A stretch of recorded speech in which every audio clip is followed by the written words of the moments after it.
గ్రామాల్లోని పేద ప్రజలకు ప్రభుత్వం అందించే ప్రతి పథకం అందాలనే ఉద్దేశంతో ముందు చూపుగా ముఖ్యమంత్రి చంద్రబాబు నాయుడు సుపరిపాలన తొలి అడుగు కార్యక్రమాన్ని ప్రారంభించారని కోవూరు ఎమ్మెల్యే వేమిరెడ్డి ప్రశాంత్ రెడ్డి అన్నారు. ఇందుకూరుపేట మండలంలోని డేవిస్పేట ఆదమ్మ సత్రం గ్రామాల్లో ఎమ్మెల్యే మరియు ఎమ్మెల్సీ బీద రవిచంద్ర శుక్రవారం సుపరిపాలన తొలి అడుగు ఇంటింటికి తెలుగుదేశం కార్యక్రమంలో భాగంగా పర్యటించారు. అనంతరం గడప గడపకు తిరిగి తమ సమస్యలు అడిగి తెలుసుకున్నారు. చెప్పాలి, నేను చేతనైంది చేస్తాను, మీరు చేతనైంది చేయండి, అన్నీ అయిపోయిన తర్వాత మనము ముఖ్యమంత్రి గారి ముందు పెట్టాం. ఈ సమస్యలు ఉన్నాయి సార్, మా కాన్స్టిట్యున్సీలో ఇవి చెయ్యాలి అని చెప్పి ఆయన్ని కోరిన వెంటనే తప్పకుండా ఆయన ప్రజల మనిషి, మంచి ప్రభుత్వం అందించే ముఖ్యమంత్రిగా మనకి ముందుకొచ్చి మన అభ్యర్థనలన్నీ స్వీకరించి మన పనులు ప్రజలకి మంచి చేస్తారని చెప్పి నేను మిమ్మల్ని అందరినీ కోరుకుంటాను. నాయకుల్ని ముఖ్యంగా ఎస్సీ ఎస్టీ బీసీ కాలనీస్లో ఉన్న సమస్యల్ని తీసుకురండి అని చెప్పి నేను అడుగుతున్నాను. మొత్తం ఏ కాలనీలో ఏ నాయకుడు తిరుగుతాడో ఆ నాయకుడి దగ్గర ప్రతి ఇంటి డేటా ఉండాలి. ఆ ఇంట్లో పెన్షన్ కావాలన్నా, ఆ ఇంట్లో ఎవరికైనా ఇళ్ల స్థలం కావాలన్నా, లేదు తల్లికి వందనం పడలేదా, రైతు రాబోయే రోజుల్లో ఇక్కడ మన కోవూరు కాన్స్టిట్యున్సీలో చాలా మంది కొంతమంది రైతులు కూడా ఉన్నారు, చిన్న సన్నకారు రైతులు, అది కూడా కౌలు రైతులకు కూడా అన్నదాత సుఖీభావ ఇస్తానని చెప్పి మొన్ననే సార్ చెప్పడం జరిగింది. అదేవిధంగా మహిళలకు అందరికీ కూడా రాబోయే రోజుల్లో ఉచిత బస్సు ఆగస్టు 15వ తేదీ నుంచి ఇవ్వబోతున్నారు చంద్రబాబు నాయుడు గారు. ఆయన మాట ఇచ్చిన ప్రతి ఒక్కటి నెరవేర్చుకుంటూ వచ్చారు. ఎలక్షన్స్ అయిపోయినప్పటి నుంచి ఏదైతే ల్యాండ్ యాక్ట్ రద్దు చేస్తామన్నారో చేశారు. ప్రతి నెల ఇప్పుడు 13 నెలల నుంచి అవ్వాతాతలకి 3,000ని 4,000 పెన్షన్ చేస్తున్నారు. 1వ తేదీ ఆదివారం వస్తే 31వ తేదీ వాళ్ళ ఇళ్ళకి వెళ్ళి పెన్షన్ ఇస్తున్నాం. అలాగే రేషను ఇప్పుడే ఇక్కడ డేవిస్పేటలో ఇవ్వడం జరిగింది, నేను ఇచ్చేసి వచ్చాను. మొదటి వారంలో ప్రతి ఒక్కరికి 1వ తేదీ నుంచి 15వ తేదీ వరకు రేషన్ అందే విధంగా చేస్తున్నారు. ఎవరైనా 60 ఏళ్ళు పైబడిన వాళ్ళు రాలేకపోతే అక్కడికి వాళ్ళ ఇళ్ల దగ్గరికే పంపిస్తున్నాము, దివ్యాంగులకు కానీ ఎవరికి కానీ. అదేవిధంగా దివ్యాంగులకి 3,000 ఉన్న పెన్షన్ని 6,000 చేస్తాం, డిజేబుల్డ్ పీపుల్కి 15,000 చేస్తాం. దీపం 2 పథకం కింద ఉచిత గ్యాస్ సిలిండర్లు మహిళలకు అందించడం జరిగింది.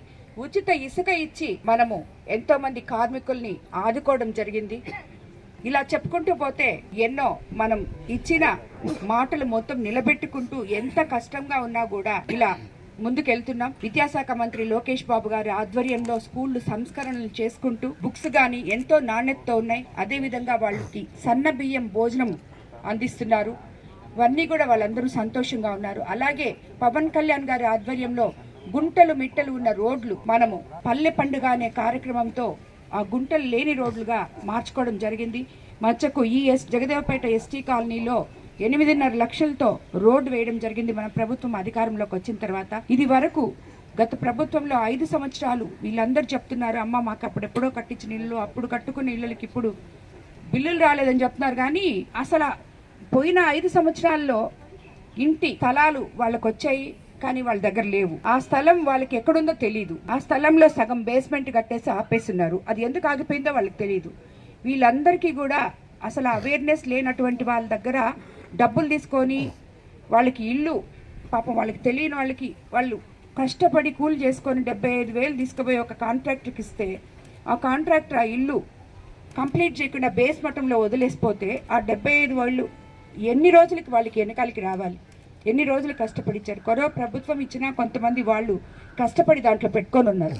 కాబట్టి ఇట్లాంటి ఆ ఇల్లు వ్యవస్థని, ఈ స్థలం కానీ ఇల్లు కానీ ఇవ్వడానికి ఎస్సీ ఎస్టీలకి గత 13 నెలల నుంచి మన ప్రభుత్వంలో దాన్ని సరి చేయాలని చూస్తున్నాం. సరి అయినట్టే ఉంది, సరి కావట్లేదు. ఎందుకంటే నేను రోజు చెప్తూనే ఉన్నాను ఈ ఇంటి వ్యవస్థ గురించి. పేరుంటే ఇల్లు లేదు, ఇల్లుంటే పేరు లేదు, 2 ఉన్న వాళ్ళకి బేస్మెంట్లో ఆగిపోయి ఉంది. ఇలాంటి సమస్యలు ఎల్లో ఉన్నాయి. ఇవన్నీ కూడా చంద్రబాబు నాయుడు గారి దగ్గరికి తీసుకెళ్ళి మేము దీన్ని సరి చేయడానికి చేస్తున్నాం. కాబట్టి ఇలాంటి మహత్తరమైన కార్యక్రమంలో ఎమ్మెల్యేలని భాగంగా ఇక్కడికి జనంలోకి పంపిస్తూ కేఎస్ఎస్ నుంచి పార్టీ స్ట్రక్చర్ మొత్తం ఈరోజు కార్యకర్తలు ఏదైతే లోకేష్ బాబు గారు చెప్పారో కార్యకర్తే అధినేత అని, ఎవరైతే మీరందరూ పోయిన 5 సంవత్సరాలు కష్టపడి జెండాలు మోసి కార్యకర్తలు అష్ట కష్టాలు పడ్డారో అదే కార్యకర్త ఈరోజు ప్రతి ఒక్క ఇంటికి వెళ్ళి మేము మీకు ఇది చేయగలము అని చెప్పి మీరు హామీలు ఇవ్వగలిగిన పొజిషన్లో ఉన్నారు. ఎందుకంటే మన ప్రభుత్వం అవన్నీ కూడా నిదానంగా అయినా చేస్తుంది. చెయ్యము అని చెప్పే పొజిషన్లో అయితే మన ముఖ్యమంత్రి చంద్రబాబు నాయుడు గారు లేరు. అదేవిధంగా మన ఎంపీ వేమిరెడ్డి ప్రభాకర్ రెడ్డి గారి సహకారంతో మన కాన్స్టిట్యున్సీలో సిఎస్ఆర్ ఫండ్స్ అయితేనేమి, అదేవిధంగా విపిఆర్ ఫౌండేషన్ తరఫున అయితేనేమి, వాటర్ ప్లాంట్స్ కానీ ఎక్కడ ఏం కావాలన్నా మనం చేసుకోగలుగుతున్నాము. అందుకు ఆయనకు కూడా ధన్యవాదాలు తెలుపుకుంటున్నాము. అదేవిధంగా మీరందరూ కూడా ఇక్కడున్న ఈరోజు బూత్ ఇన్ఛార్జీలు కానీ, క్లస్టర్ ఇన్ఛార్జీలు కానీ, గ్రామ పార్టీ అధ్యక్షులు కానీ, కార్యదర్శులు కానీ, మండల పార్టీ అధ్యక్షులు కానీ, కన్వీనర్లు అందరూ కలిసి ఈ కార్యక్రమాన్ని దిగ్విజయంగా ప్రజల దగ్గరికి వెళ్ళి వాళ్ళ సమస్యలను తెలుసుకొని ఇది కంప్లీట్ చేయాలని, రోజుకి కనీసం ప్రతి బూత్లో 50 ఇళ్ళు తప్పనిసరిగా మీరు తిరగాలని చెప్పి మిమ్మల్ని అందరినీ నేను కోరుకుంటున్నాను. ఉదయం నుంచి ఎమ్మెల్యే గారి వెంట తిరుగుతూ ఉన్నాం. ఎక్కడికి వెళ్ళినా సంతోషంగా ఆహ్వానిస్తున్నారు. చేసిన కార్యక్రమాలు వారే చెప్తున్నారు. ఎన్నికల సమయంలో మీరు చెప్పారమ్మా, ఇవి పూర్తయినాయి, ఇంకా 1-2 కార్యక్రమాలు ఉన్నాయి, అవి కూడా చేసి పెట్టమ్మా. ఒకరు వీల్ చైర్లో వచ్చి అమ్మ మీరు ఇచ్చిన వీల్ చైర్లో తిరుగుతున్నామని చెప్పేవాళ్ళు, మరొకరు స్కూల్లో మీరు చేర్పించారమ్మా, లేకపోతే మీరు సీఎం రిలీఫ్ తెప్పించారమ్మా, లేకపోతే ఆరోగ్యం బాగలేకపోతే మమ్మల్ని బాగా చూసుకున్నారమ్మా, లేకపోతే ఈ కార్యక్రమాలు ప్రభుత్వం నుంచి జరుగుతూ ఉన్నాయి, ఒకరిద్దరు వచ్చి మాకు ఇవి కాలేదు ఇవి చేయించండి అమ్మా అని ఎక్కడికక్కడ పరిష్కార మార్గాలు చెప్తూ వారి సంతోషం స్పష్టంగా వారి కళ్ళల్లో తెలుస్తూ ఉంది. ఇంకా ఏమున్నాయో సమస్యలు ఏడాది కాలంలో కమిటీల నుంచి, కేఎస్ఎస్ఎల్ నుంచి, గ్రామ కమిటీల నుంచి, యూనిట్లు, క్లస్టర్లు అందరూ కూడా మండల గ్రామ నాయకులతో సమన్వయం చేసుకొని ప్రభుత్వ పథకాలు ఎవరికైతే అందలేదో వారి అన్నీ కూడా గుర్తించి ఈ యొక్క పథకాలు అమలు చేసేదానికి ఒక సమన్వయంతో పనిచేయవలసిందిగా కోరుకుంటూ, ఎమ్మెల్యే గారు క్లారిటీ ఉన్నారు. ప్రతి ఒక్కరికి సేవ చేయాలా, నన్ను నమ్మి అత్యధిక మెజారిటీతో గెలిపించినటువంటి కోవూరు నియోజకవర్గంలో అభివృద్ధి వేగంగా చేయాలనేటువంటి తపన ఎమ్మెల్యే గారు పడుతున్నారు. దానికి స్థానిక నాయకులు, అధికారులు అందరం సమన్వయంతో పనిచేసినప్పుడు అది సాధించగలం అనేటువంటిది. ఆ విధంగా అందరూ సమస్యలు తీర్చేందుకు కృషి చేయాలని మీ అందరినీ కోరుకుంటూ